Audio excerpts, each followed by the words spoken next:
नमस्कार दोस्तों, मैं राज पांडे। आप देख रहे हैं आरसीएन टुडे। आइए जान लेते हैं अभी की लेटेस्ट अपडेट के बारे में। अभी की बड़ी खबर, ब्रेकिंग न्यूज़ के बारे में बात करेंगे, मुख्य समाचार के बारे में बात करेंगे। पूरी खबर विस्तार से देंगे, सच को सच कहेंगे, झूठ को झूठ कहेंगे, न पक्ष न विपक्ष वल्ली निष्पक्ष। आज की इस वीडियो में आपको 14 बड़ी खबरों के बारे में जानकारी मिलेगी। आपको मालूम होगा कि इस चैनल के माध्यम से उत्तर प्रदेश, बिहार, राजस्थान और नई दिल्ली की खबरें दी जाती हैं। जो खबरें आप तक पहुंचाई जाती हैं ऑथेंटिक होती हैं। विभिन्न समाचार पत्रों में जो कुछ आता है उसका विश्लेषण आपको बताया जाता है। इस चैनल के माध्यम से विभिन्न भर्ती परीक्षाओं से संबंधित जानकारी, राजनीतिक मुद्दा, साथ साथ आम जनता से जुड़ी खबरें आप तक पहुंचाई जाती हैं। तो वीडियो को लाइक शेयर ज़रूर कर दें। अगर आपको इसी प्रकार की ऑथेंटिक जानकारी चाहिए, चैनल को सब्सक्राइब कर लें, बेल आइकन दबा दें, ऑल पर सेलेक्ट कर दें, जिससे हमारे वीडियो का नोटिफिकेशन आप तक सबसे पहले पहुंच जाए, वीडियो को आप सबसे पहले देख पाएं। पहली खबर राजस्थान की है। राजस्थान में कंप्यूटर अनुदेशक की भर्ती कब तक आएगी? सभी प्रतियोगी छात्रों के जहन में एक सवाल है। इस भर्ती के इंतजार में लाखों प्रतियोगी छात्र बैठे हुए हैं। मैं आप सभी को बताना चाहता हूं कि कंप्यूटर अनुदेशक भर्ती पर काम चल रहा है। पदों का वर्गीकरण आज किया जाएगा। उसके बाद अधीनस्थ बोर्ड को शिक्षा विभाग के द्वारा पदों का वर्गीकरण भेजा जाएगा और पदों का वर्गीकरण पहुंचने के बाद विज्ञप्ति आपको कब तक देखने को मिलेगी? आपके जहन में एक सवाल होगा, तो मैं आपको बताना चाहता हूं कि विज्ञप्ति आपको 18 जनवरी से लेकर 26 जनवरी के बीच में देखने को मिलेगा। 26 जनवरी के बीच में। तो आपके लिए अब तक की सबसे बड़ी खबर है, खुशखबरी है, तो तैयारी में लग जाइए। अगली खबर है नई 97,000 शिक्षक भर्ती को लेकर। आपको मालूम होगा कि 97,000 शिक्षक भर्ती के लिए प्रशिक्षुओं ने जी जान लगा दिया, लेकिन सरकार टस से मस नहीं हुई। सरकार को इसके संबंध में जानकारी दी जाती है, सरकार को ज्ञापन दिया जाता है, तो सरकार कहती है कि लाठी से मार के भगाओ। मैं आपको बताना चाहता हूँ, लखनऊ में जिस तरह से युवाओं का टटुआ दबाया गया, प्रशिक्षुओं का टटुआ दबाया गया, गला दबाया गया, जिस तरह से लाठियों से पीटा गया, किसी को भूलेगा नहीं। इधर 97,000 शिक्षक भर्ती की मांग को लेकर आम आदमी पार्टी के सांसद संजय सिंह को ज्ञापन दिया गया। यहाँ पर रजत सिंह हैं। रजत सिंह ने काफ़ी संघर्ष किया है और यहाँ पर उनके साथी हैं। और मैं आपको बता दूं, इन लोगों की मांग है कि जो घोषणा पत्र पार्टियों के द्वारा जारी किया जाए उसमें 97,000 शिक्षक भर्ती का जिक्र हो। आप लोग 97,000 पर टिके क्यों हैं? मैं यही बात नहीं समझ पा रहा हूं। अगर 97,000 से ज़्यादा पदों का जिक्र कर दिया जाएगा तो क्या पाप है? आप लोग थोड़ा दिमाग लगाकर बोलिए। आप मौका दे रहे हैं पार्टियों को कि वो 97,000 कह रहे हैं। इससे ज़्यादा पद नहीं खाली है। 5 साल का कार्यकाल होता है। कम से कम घोषणा पत्र में 1.5 से 2 लाख शिक्षक भर्ती का जिक्र होना चाहिए। जब तक 1.5 से 2 लाख शिक्षक भर्ती का जिक्र नहीं होगा, प्रतियोगी छात्र, युवा, प्रशिक्षु किसी भी पार्टी का समर्थन नहीं करेंगे। जो घोषणा पत्र में 1.5 से 2 लाख शिक्षक भर्ती का जिक्र करेगा, जितने भी प्रशिक्षु हैं वही समर्थन करेंगे। और यहाँ पर 97,000 कह रहे हो, थोड़ा दिमाग से काम लिया करो। इतना जोश में मत आ जाओ कि पदों की संख्या पर आप खुद घटा दो। तो आपका प्रयास सराहनीय है। 97,000 शिक्षक भर्ती वर्तमान सरकार अगर आती है तो 2023 के पहले नहीं आएगी। आप इसको मान लीजिए, मैं आपको अभी बता दे रहा हूं। अगली अपडेट है, देश बिक रहा है, हम इसे बर्बाद होते नहीं देख सकते, ऐसा वरुण गांधी का कहना है। सांसद वरुण गांधी एक बार फिर अपनी सरकार के खिलाफ बेहद मुखर नजर आए। बोले, देश बिक रहा है, निजीकरण के नाम पर देश के संसाधनों को बेचा जा रहा है। पूर्वजों ने कुर्बानियां देकर देश को आज़ाद कराया और उसे बर्बाद किया जा रहा है। हम इसे बर्बाद होते नहीं देख सकते हैं। महंगाई आसमान छू रही है और देश का युवा बेरोजगार हो रहा है। सांसद वरुण गांधी बुधवार को यहाँ पहुँचे। इसी दौरान अपनी ही सरकार के खिलाफ तेवर दिखाए। बोले, अगर एयरपोर्ट, रेल, सेल, बीएसएनएल सब बिक जाएगा तो आम इंसान के बच्चों को सरकारी नौकरी कौन देगा? यही बात मैं भी आपसे कहता हूं। जब सब कुछ बिक जाएगा तो सरकारी नौकरी कहाँ रहेगी? अभी शिक्षा विभाग की बारी है और आप देखिएगा स्कूलों को प्राइवेट किया जाएगा। इंतजार करिए, जो बता रहा हूं ऐसा हुआ ना तो कहिएगा, स्कूलों को भी ठेका पर दिया जाएगा। और जब ठेके पर दिया जाएगा तो क्या गरीब का बच्चा पढ़ पाएगा? क्या कम फीस होगी? एक प्लेटफार्म टिकट जो 5 रुपये का मिलता था, प्राइवेट होने के बाद 50 रुपये हो गया है। तो जो स्कूल में फीस प्राइमरी स्कूल में 10 रुपये 15 रुपये लगता था, वह 300-400 हो जाएगा। तो एक गरीब का बच्चा स्कूल में कैसे पढ़ेगा? आप लोग जवाब दीजिए। जो कह रहे हैं कि बिकने दीजिए, प्राइवेट हो जाने दीजिए, आपको अपनी चिंता है, जनता की चिंता नहीं है। और आपको भी अपनी चिंता होगी। जब बेरोजगारी चरम पर होगी, रुपया आपके पास नहीं होगा, तब आप तड़पोगे, तब आपको याद आएगा कि इस चैनल के माध्यम से आपको क्या बताया जा रहा था। अभी आप इंतजार करो, अभी तो मज़ा आ रहा है, और मज़ा के बाद सज़ा भी मिलता है, आप लोगों को भली भांति मालूम होगा। अगली अपडेट है बिहार की, बहुत ही महत्वपूर्ण खबर है। दरोगा सर्जेंट के पीटी का रिजल्ट इसी माह जारी होगा।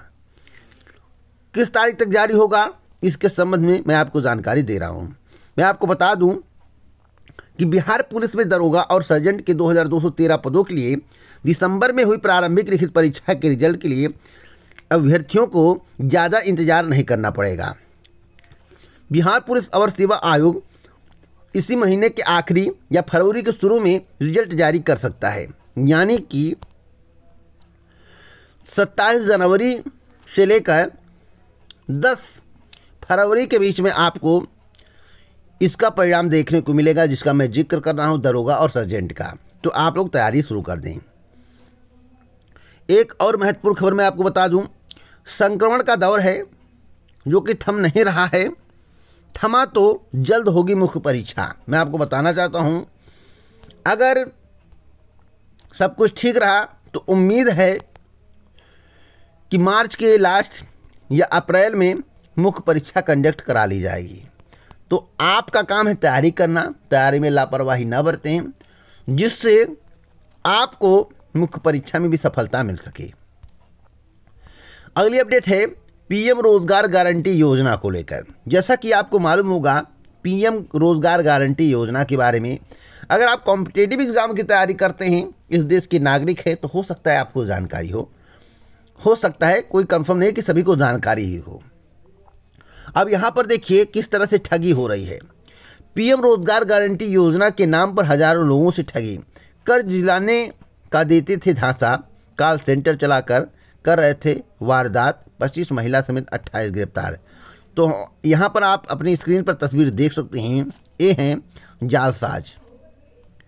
यहाँ पर आपको तस्वीर दिखाई दे रही है। अब तक की सबसे बड़ी खबर ब्रेकिंग न्यूज़ है, तो ऐसे लोगों से आपको बचकर रहना है। अगली अपडेट है जेएनयू की। जेएनयू में कॉमन एंट्रेंस टेस्ट से मिलेगा दाखिला, अकादमिक परिषद की बैठक में विश्वविद्यालय प्रशासन ले लिया फैसला। तो जब आप कॉमन एंट्रेंस टेस्ट देंगे तभी आपको दाखिला मिलेगा, अगर उसमें आप सफलता नहीं पाते तो दाखिला आपको नहीं मिलेगा। एक और महत्वपूर्ण खबर है यूपी विधानसभा चुनाव 2022 को लेकर। यहाँ पर देखिए रोजगार को चुनावी मुद्दा बनाने के लिए अभियान शुरू कर दिया गया है। युवा दिवस पर बेरोजगार ने सोशल मीडिया पर किया कैंपेन का आगाज। और मैं आपको बताना चाहता हूं कि नेशनल यूथ डे के मौके पर बेरोजगारों ने रोजगार के लिए सोशल मीडिया पर कैंपेन शुरू कर दी है। इसका आगाज प्रयागराज से हुआ है और प्रदेश भर से बेरोजगारों ने इसे सपोर्ट किया है। युवा रोजगार के लिए आचार संहिता लागू होने से पहले आंदोलन चला रहे थे। इनकी मांग है कि प्रदेश के सभी सरकारी विभागों में रिक्त पदों पर नियुक्ति के लिए तत्काल विज्ञापन जारी किया जाए। प्रदेश भर में युवाओं ने एकजुटता पारदर्शिता के तरीके से भर्ती प्रक्रिया को शुरू करने की मांग की है। इधर कई पेपर लीक हो गए हैं, आपको भली भांति मालूम होगा। जिस तरह से भर्तियों में भ्रष्टाचार के आरोप लगे हैं उस पर भी लगाम लगाया जाए। तो मैं आपको बता दूं 5 लाख से अधिक पद खाली होने का दावा किया गया है शिक्षा विभाग में, पुलिस विभाग में, इत्यादि विभागों में।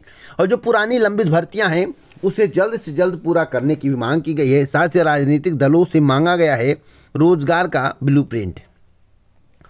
क्या अब की बार रोजगार मुद्दा बनेगा? तो मैं आपको बता दूं रोजगार सबसे बड़ा मुद्दा रहेगा।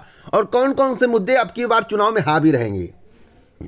मुद्दों की अगर बात करें तो रोजगार, महंगाई, शिक्षा इत्यादि पर अब की बार चुनाव होगा। डेवलपमेंट पर चुनाव होगा। अब की बार जो धर्म की राजनीति हो रही थी, आप देख रहे होंगे कि धर्म की राजनीति आपको कम दिखाई दे रही है। तो अब की बार युवा जाग चुका है, आम जनता जाग चुकी है।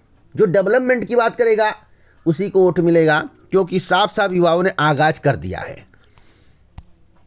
अगली अपडेट है बीजेपी को लगा बहुत बड़ा झटका, एक और मंत्री का इस्तीफा। वन मंत्री दारा सिंह ने भी छोड़ी सरकार, एक अन्य मंत्री व कुछ विधायक भी कतार में। मुलायम सिंह के समधी हरिओम यादव भाजपा में शामिल। तो अगर अन्य पार्टियों से बीजेपी में एक दो विधायक आ रहे हैं, वो अभी पूर्व विधायक या पूर्व नेता या किसी पार्टी के हों या नेता रहे हों या बैठ गए हों, कोई उनका कोई काम ना धाम ना रहा हो, तो बीजेपी में शामिल हो रहे हैं। और मैं आपको बता दूं, कुछ बड़े नेता भी शामिल हुए हैं, लेकिन सबसे ज़्यादा फूट बीजेपी में देखने को मिले। बीजेपी के ज़्यादा से ज़्यादा नेता दूसरी पार्टियों में शामिल हो रहे हैं। अभी 20 तारीख तक देखिएगा, 14 से 18 मंत्री इस्तीफा देंगे और 14 से 18 मंत्री एवं विधायक मिलाकर सपा में शामिल हो सकते हैं। तो बीजेपी को बहुत बड़ा झटका लग रहा है। जो जातीय समीकरण बीजेपी के द्वारा बनाया गया था वह टूटता हुआ नजर आ रहा है। साथ साथ एक महत्वपूर्ण खबर मैं आपको और दे दूं, बीजेपी के द्वारा 100 से अधिक टिकट काटने की बात चल रही थी कि 100 से अधिक टिकट काटा जाएगा, लेकिन जिस तरह से बीजेपी में डैमेज कंट्रोल हो रहा है, जिस तरह से उसको देखते हुए अब 100 का टिकट नहीं कटेगा, क्योंकि डैमेज कंट्रोल बीजेपी नहीं कर पा रही है। तो बीजेपी के आला कमान ने निर्देश दिया है कि 100 टिकट को ना काटा जाए, सीटों की अदला बदली कर दिया जाए। यानी कि जो विधानसभा सीटें हैं जहां पर प्रत्याशी जीता हुआ है, उस विधानसभा सीट पर दूसरे प्रत्याशी को बुला दिया जाए और जो जीता हुआ कैंडिडेट उसे दूसरे पर भेज दिया जाए, यानी कि सीटों का अदला बदली कर दिया जाए। तो इस तरह से डैमेज कंट्रोल रोकने का प्रयास किया जा रहा है। क्या इसमें बीजेपी सफल हो पाएगी? सभी के जहन में एक सवाल है, यह तो वक्त बताएगा। आप लोगों की क्या राय है? क्या बीजेपी को इससे झटका लग सकता है? जिस तरह से बीजेपी के नेता भाग रहे हैं, जिस तरह से पार्टी को छोड़ रहे हैं, वह भी छोटे मोटे नेता हो तो बहुत बड़ी बात है, मंत्री तक छोड़ के भाग रहे हैं। इसका क्या मतलब है? क्या उत्तर प्रदेश में बदलाव होने वाला है या पुनः सरकार आने वाली है? अगर बदलाव होने वाला है तो अच्छी बात है, तब मंत्री जा रहे हैं तो ठीक है, लेकिन अगर बदलाव होने वाला नहीं है तब भी मंत्री छोड़ के भाग रहे हैं, तो उसका क्या रीजन है? आप लोग अपनी राय कमेंट बॉक्स में जरूर दें। अगली अपडेट है, रोजगार के लिए प्रदर्शन करने वाले 600 छात्रों पर मुकदमा। तो वर्तमान में यही होगा जो आप समाचार पत्र में पढ़ रहे हैं। अगर आप रोजगार की मांग करोगे, सरकारी नौकरी की मांग करोगे, अपने हक की मांग करोगे, तो आप पर मुकदमा दर्ज कर दिया जाएगा। मेरे द्वारा आज से नहीं, बहुत पहले से कहा जा रहा है। और मैं आपको बता दूं, 143 गैर कानूनी भीड़ इकट्ठा करना, 149 जनसमूह द्वारा जानबूझकर अपराध करना, 188 सरकार के बनाए नियमों को तोड़ना, 341 किसी भी व्यक्ति या व्यक्तियों को गलत तरीके से रोकना, 243 सड़क मार्ग को बाधित या क्षत पहुंचाना, 7 क्रिमिनल लॉ अमेंडमेंट एक्ट किसी पंथ या समाज पर हमला करना, 10 से अधिक व्यक्तियों को बुलाकर अपराध के लिए उस्काया जाना, महामारी अधिनियम के तहत, यानी कि कोरोना की महामारी है, इत्यादि महामारियां होती हैं, उसका एक अधिनियम है, उसके तहत मुकदमे दर्ज किए गए, धाराएं लगाई गई हैं। तो मैं आपको बताना चाहता हूं, आप अपने हक की मांग नहीं कर सकती हो। अभी स्वामी प्रसाद मौर्य ने बीजेपी को छोड़ा और सपा में गए, गिरफ्तारी वारंट जारी हो गया।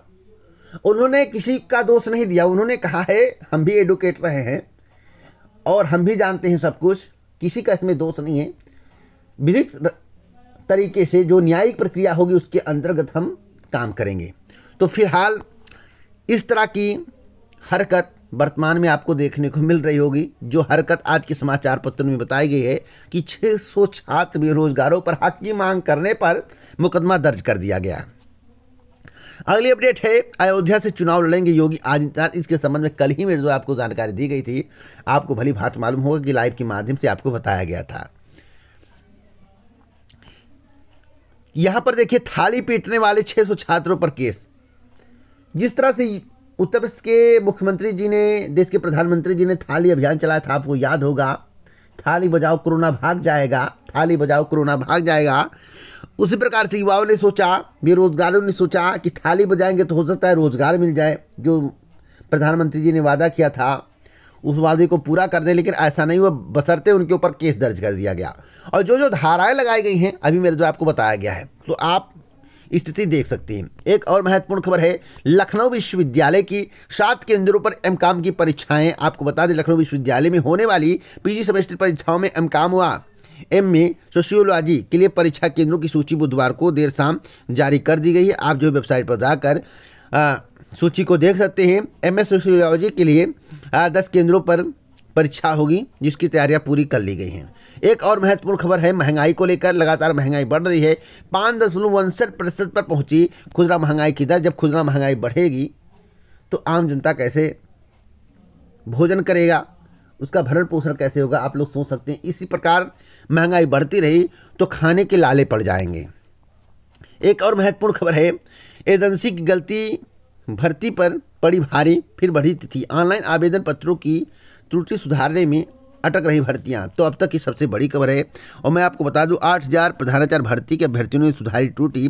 16 जनवरी तक करें प्रधानाचार्य भर्ती 2013 के लिए त्रुटि सुधार। तो मैं आपको बताना चाहता हूं अब तक की सबसे बड़ी खबर है। अगर आपको इसी प्रकार की ऑथेंटिक जानकारी चाहिए तो आप हमसे जुड़े। एक और महत्वपूर्ण खबर है जिसका आपको इंतजार लंबे समय से था, वह घड़ी आने वाली है। एडमिट कार्ड आज जारी करने की बात आज के कई समाचार पत्रों में की गई है।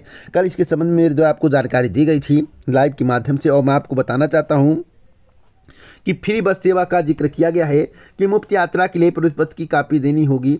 अगर आप प्रवेश पत्र की कॉपी नहीं देंगे तो आप मुफ्त यात्रा नहीं कर पाएंगे। तो मैं आपको बताना चाहता हूँ मुफ्त यात्रा के लिए प्रवेश पत्र पर जिक्र होगा। प्रवेश पत्र ही आपका टिकट होगा, तो इसलिए प्रवेश पत्र को लेकर जाइए और 23 तारीख की परीक्षा की तैयारी करिए।